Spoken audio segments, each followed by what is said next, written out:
جنگ تبوک حضور صلی اللہ علیہ وسلم تشریف لے گئے. وہ اللہ کے نبی کی نظر ہے، ہر صحابی کو جانتے تھے. آج جو سلام بھیجتا ہے امتی، میرے آقا فرماتے ہیں اس کو میں اس کے باپ کے نام سے پہچانتا ہوں. تو جو اس زمانے میں صحابہ تھے، کیا حضور ان کو نہیں جانتے تھے کہ کون حاضر ہے کون غائب ہے؟ جنگ میں حاضر ہونے کے بعد حضور نے پوچھا کعب بن مالک کہاں ہے، مرارہ بن ربیع کہاں ہے، ہلال بن امیہ کہاں ہے؟ صحابہ نے کہا یا رسول اللہ صلی اللہ علیہ وسلم شروع سفر سے وہ ہمارے ساتھ شامل نہیں ہوئے، وہ آئے نہیں. کہا وجہ کوئی؟ کہا کسی کو خبر نہیں. خیر جنگ ہوئی، واپس تشریف لائے. میرے آقا مدینہ طیبہ. لمبا سفر ہوتا تھا، 900 کلومیٹر معمولی نہیں ہے. اس وقت پیدل سفر ہوتے، گھوڑوں پر اور اونٹوں پر. جنگ کے بعد جب واپس تشریف لائے میرے آقا صلی اللہ علیہ وسلم مدینے میں، آتے ہی ان تینوں کو بلوایا. کہاں ہیں یہ تینوں؟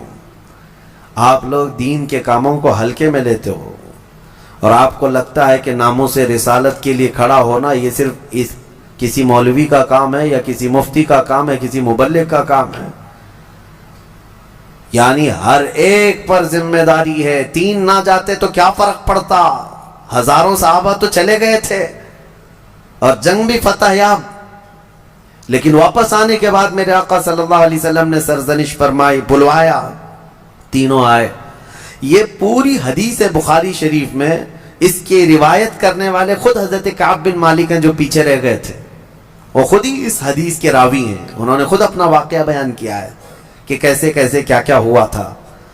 پھر نبی پاک صلی اللہ علیہ وسلم جب بلائے تو تینوں صحابہ کہتے ہیں، تینوں حضور جب ہمیں طلب کیے تو سب سے پہلی چیز یہی پوچھنے والے تھے کہ کیوں نہیں آئے. وہ کہتے ہم نے سوچا کہ کچھ ہیلا کر لیتے، کچھ بہانہ کر لیتے کسی بیماری کا یا کسی عذر کا. پھر وہ کہتے ہیں اس سے کیا بہانہ کریں جو دلوں کے حالات کو بھی جانتا. سچ سچ کہہ دیا یا رسول اللہ صلی اللہ علیہ وسلم، غفلت کی وجہ سے نہیں آ سکے، سستی، ہم غفلت کی وجہ سے پیچھے رہ گئے. قرآن نے یہی اس میں بیان کیا ہے کہ منافقین پیچھے تو رہ جاتے ہیں لیکن جب پوچھا جائے تو ہیلے بہانے کرتے ہیں، سچ نہیں بولتے. لیکن مخلص مومنین کا حال یہ ہے، قرآن کہتا ہے ان سے غفلت ہوئی تو بارگاہ مصطفیٰ میں آ کر یہ نہیں کہتے کہ بیوی پکار رہی تھی، بچہ بیمار تھا، ہمیں تکلیف تھی. نہیں، آ کر سیدھے کہہ گئے کہ یا رسول اللہ غفلت ہو گئی ہم سے، کاہلی سے. دوسرے صحابی سے پوچھا، انہوں نے بھی کہا یا رسول اللہ سوچتا رہا شامل ہو جاؤں، نہیں شامل ہو سکا، یہ میری غفلت ہے، میری خطا ہے. تیسرے صحابی نے بھی یہی کہا کہ غفلت ہے. پتا تھا ان کو کہ سزا ہو سکتی ہے. یاد رکھو سزا کے ڈر سے کبھی جھوٹ مت بولو. ایک جھوٹ کو چھپانے کے لیے کئی جھوٹ گڑنے پڑتے ہیں. پھر نبی پاک صلی اللہ تعالی علیہ وسلم نے اعلان کیا فرمایا؟ دوسرے سارے صحابہ تھے مسجد نبوی میں، سب سے کہا اس وقت تک ان سے کوئی بات چیت مصافحہ سلام کلام نہیں کرے گا جب تک ان کے متعلق اللہ کا کوئی حکم نہیں آ جاتا. میں خود ان سے کوئی بات نہیں کروں گا. نبی پاک صلی اللہ علیہ وسلم نے فرمایا یہ بائیکاٹ، اس طرح کا بائیکاٹ کس بات پر تھا؟ سستی اور کاہلی کی وجہ سے نہ آنے پر.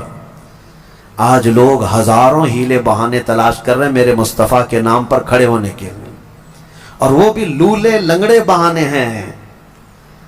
ایسی آج کسی کی نوبت نہیں آئی ہے کہ اس کی گردن پر تلوار رکھ دی گئی ہو کہ اگر حق بولے گا تو کاٹ دی جائے گی. نہیں ہے. اگر ایسا ہوتا تو آپ کا یہ کم ظرف آدمی اور کم علم آدمی اتنا نہیں چیخ رہا ہوتا، اتنا نہیں چلا رہا ہوتا. ہم جتنا بول رہے ہیں الحمدللہ ہم جانتے ہیں اللہ اس کے رسول کی رضا کے لیے بولتے ہیں. جب تک اللہ نے آزادی عطا کی ہے حق بات بولتے رہو. اور سب سے بہترین اور افضل جہاد یہی ہے ظالم بادشاہ کے آگے حق کلمہ بیان کرنا. آج نہ جانے کتنے ہیلے بہانے ہیں، کتنے بہانے ہیں. مجھے پتا ہے 1-2 سال پہلے پتہ نہیں کیا کیا چیزیں پیش کر دی گئی تھی ہمارے خلاف. ہم نے صرف اتنا کہا تھا ناموں سے رسالت کے لیے ہر مسلمان کھڑا رہے گا، میرے آقا کی عزت کی بات ہے. تو کچھ لوگوں نے یہ بتایا کہ حالات ایسے بگڑے ہوئے ہیں، آپ پوری قوم کو آگ میں جھونک رہے ہیں. امت کو تکلیف میں ڈالنا یہ کہاں سے جائز ہے؟ میاں حق بات کے حصول کے لیے تکلیف میں جانا ہی پڑے گا۔ نبی پاک صلی اللہ تعالیٰ علیہ وسلم کو بھی کیا تم الزام لگاؤ گے کہ جب ان کے پاس کچھ مال تھا ہی نہیں، تلواریں نہیں تھی، ہتھیار نہیں تھے، 313 نہتے صحابہ کو لے کر بدر میں کیوں چلے گئے؟ کوئی سوال کرے گا؟ جان جوخم میں کیوں ڈال دیا؟ حق بات کے حصول کے لیے قربانیاں دینی پڑتی ہیں۔ تمہیں صرف اور صرف اپنے اسباب پر بھروسہ ہوتا ہے۔ نادانوں اٹھو، کھڑے ہو جاؤ۔ اللہ کے اعلان کا بھی کوئی مطلب سمجھتے ہو کہ نہیں؟ کہ اللہ نے قرآن میں فرمایا کان حقا علینا نصر المؤمنین، کھڑے ہو جاؤ، ایمان والوں کی مدد کرنا اللہ فرماتا میرے اوپر لازم ہے، میں نے اپنی شان کے لیے لازم کر لیا ہے۔ اللہ تعالیٰ اپنے لیے فرما رہا ہے ہم نے لازم کر لیا ہے اپنے اوپر، ایمان والوں کی مدد کریں گے۔ اس پر کسی کا یقین نہیں۔ لولے لنگڑے بہانے اس طرح کے یاد رکھو، اس کے لیے میں بات کر رہا ہوں جس کے سامنے تمہیں قیامت کے دن کھڑا ہونا ہے، اسی کی شفاعت کے طلبگار رہو گے۔ کہاں جاؤ گے منہ چھپا کر؟ ان سے جو منہ پھراؤ گے تو کہاں جاؤ گے؟ وہاں تو قیامت کے دن ہر نبی یہ کہے گا آج ہمارا نہیں ہے معاملہ، جاؤ محمد رسول اللہ کے پاس۔ ان کے لیے میں آج بات کر رہا ہوں جن کے سامنے تمہیں کھڑا ہونا ہے۔ مجھے پتا ہے ہماری یہ بات دور دور تک جائے گی اور پہنچے گی۔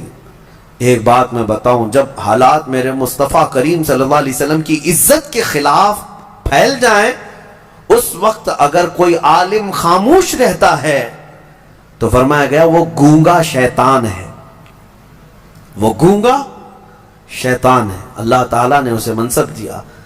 لوگ میرے عزیزو، ہمارے پاس اتنی طاقت ہے کہ منبر ہے، زبان ہے اور تبلیغ کا میدان ہے، ہم بول تو سکتے ہیں۔ کسی کو سختی کے ساتھ اس کی گردن نہیں پکڑ سکتے تو بول تو سکتے ہیں۔ اویئرنس لانا اسی کا نام ہے، اور الحمدللہ ہم نے دیکھا ہے، میں یہ نہیں کہتا میری وجہ سے، لیکن چند اعلانات کی وجہ سے ہم نے لاکھوں نوجوانوں کو جذبے جوان ہوتے ہوئے دیکھا ہے۔ وہ جہاں ہیں ان کے دلوں میں عشق رسول دھڑکتا ہے۔ اسی لیے میں آج یہ کہتا ہوں، وہ 3 صحابہ کو دیکھو، جنگ تبوک میں نہیں گئے، حضور نے ان کا کلی طور پر بائیکاٹ کا اعلان کیا کہ ان سے نہ کوئی سلام کرے گا، نہ مصافحہ کرے گا، نہ کوئی بات چیت کرے گا۔ 40 دن گزر گئے، وہ آتے تھے مسجد میں نماز پڑھنے کے لیے، حضور ان کی طرف دیکھتے بھی نہیں تھے، ان سے کوئی ایک صحابی بھی بات نہیں کرتا تھا۔ حتیٰ کہ 40 دن کے بعد حضور نے دوسرا اعلان یہ فرمایا کہ ان کی بیویاں بھی ان کے ساتھ نہیں سوئیں گی۔ 10 دن اور گزر گئے، 50 دن گزر گئے۔ حضرت کعب بن مالک کہتے ہیں میں اتنا رویا تھا کہ مجھے زندگی اس سے زیادہ خطرناک کبھی نظر ہی نہیں آئی تھی۔ نہ کسی جنگ میں ڈرا تھا، نہ کسی بھیانک حالتوں میں خوفناک طریقے سے ڈرا تھا، کہیں بھی نہیں۔ لیکن یہ جو بائیکاٹ تھا یہ جان نکالنے والا تھا۔ زمین تنگ ہو گئی تھی، ہماری بیویاں ہم سے نہیں بات کرتی تھی کیونکہ سب رسول اللہ کی صحبت یافتہ ہیں۔ ان کے لیے فرسٹ پرائیورٹی حضور اکرم صلی اللہ تعالی علیہ وسلم کا حکم ہے۔ شوہر ہو اپنی جگہ پر، بھائی ہوگا اپنی جگہ پر، حضور کا حکم ہے نہیں بات کرنا ہے، سلام بھی نہیں۔ 50 دن گزر گئے، حضرت کعب کہتے ہیں رو رو کر کے میرے حلقے پڑ گئے تھے، اور اللہ کریم کی بارگاہ میں سچی توبہ کرتے رہے، مولا ہم نے دل میں کبھی تیرے نبی کو دھوکہ دینے کی کوشش نہیں کی، نہ ہی ہم نے کبھی اس طرح کی سوچا کہ حضور اکرم صلی اللہ علیہ وسلم سے پیچھے رہ جائیں گے، یہ ہماری سستی ہے، نفس کی کاہلی ہے، مولا تو معاف کر دے۔ ان صحابہ کے رونے پر مولا کریم رحمت والی آیت نازل فرمایا، اپنے حبیب صلی اللہ علیہ وسلم پر آیت نازل ہوئی، وَعَلَى الثَّلَاثَةِ الَّذِينَ خُلِّفُوا حَتَّى إِذَا ضَاقَتْ عَلَيْهِمُ الْأَرْضُ بِمَا رَحُبَتْ، اور وہ 3 لوگ جن پر زمین تنگ کر دی گئی تھی، اور ایسی تنگ ہو گئی تھی کہ ان کی سانس لینا ان کے لیے مشکل ہو گیا تھا۔ ثُمَّ تَابَ اللَّهُ عَلَيْهِمْ لِيَتُوبُوا، پھر جب وہ اللہ کی طرف لوٹ آئے تو اللہ بھی ان کی توبہ قبول کر لیا۔ ان اللہ هو التواب الرحیم، بے شک اللہ سب سے زیادہ توبہ قبول کرنے والا، رحم کرنے والا ہے۔ ان کی توبہ کا اعلان ہوا، حضور اکرم صلی اللہ علیہ وسلم نے فجر کی نماز پڑھائی، یہ آیت اسی وقت نازل ہوئی۔ حضور نے یہ آیت جیسی تلاوت کی، دوڑے دوڑے صحابہ گئے ان تینوں کو اعلان کرنے کے لیے۔ کعب بن مالک خوشخبری ہو، مرارہ بن ربی خوشخبری ہو، ہلال خوشخبری ہو۔ کہا کیا ہے؟ آیتیں اتر گئی۔ ان کو وہ کہتے ہیں، ان کی کیفیت حضرت کعب بن مالک کو کہتے ہیں، میں جس حالت میں تھا سر پٹ دوڑتا ہوا مسجد میں آیا، دوڑتا ہوا مسجد نبوی میں آیا، اور پہلی مرتبہ میں نے حضور کو میری طرف دیکھ کر مسکراتے ہوئے دیکھا۔ اور حضرت کعب بن مالک کہتے ہیں، میرے لیے زندگی میں اس سے بڑی عید کبھی آئی نہیں، اس سے بڑی خوشی کبھی آئی نہیں۔ جتنی خوشیاں زندگی میں آئی تھی سب ایک طرف، لیکن جس دن ہماری توبہ کی قبولیت کی آیت اتری اور میرے نبی کو مسکراتے دیکھا، صحابہ کہتے ہیں اس سے بڑی خوشی میری زندگی میں کبھی نہیں آئی۔